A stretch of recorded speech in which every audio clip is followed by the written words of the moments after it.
आलिमों ने किताबों में पढ़ी पैदाइश की तफसीर, चल दिए वो भी ऊँटों पर, तारे हया का पीछा कर। आया मसीह दुनिया में तू पापियों को बचाने को।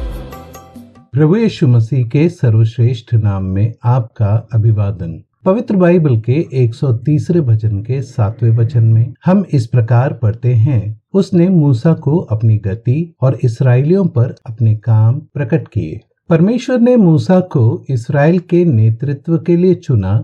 निर्गमन की पुस्तक 13वें अध्याय के 3 वचन में हम इस प्रकार पढ़ते हैं, अब यदि मुझ पर तेरे अनुग्रह की दृष्टि हो तो मुझे अपनी गति समझा दे, जिससे जब मैं तेरा ज्ञान पाऊं तब तेरे अनुग्रह की दृष्टि मुझ पर बनी रहे। फिर यह भी ध्यान रख कि यह जाति तेरी प्रजा है। मूसा की विनती के पीछे 2 प्रमुख कारण थे। पहला कि परमेश्वर का ज्ञान पा सके और दूसरा कि परमेश्वर के अनुग्रह की दृष्टि उस पर बनी रहे। मूसा की इस विनती का उत्तर परमेश्वर ने कैसे दिया, यही हम 130 भजन में पढ़ते हैं। उसने अपनी गति अर्थात मार्ग मूसा को और अपने कार्य इस्राएल के वंश पर प्रकट किया है। मूसा स्वयं ही परमेश्वर के मार्ग पर चला और वह परमेश्वर को बेहतर जान पाया।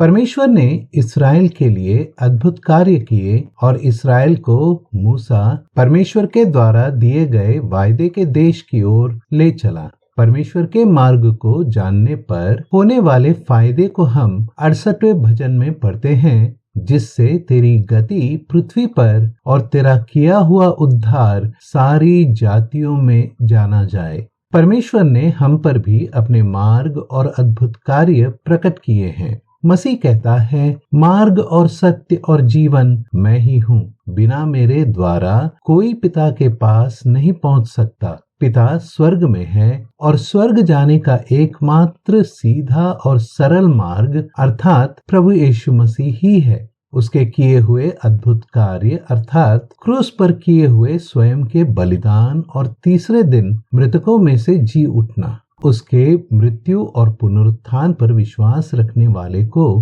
पाप क्षमा, अनंत जीवन और स्वर्ग में प्रवेश मिलता है।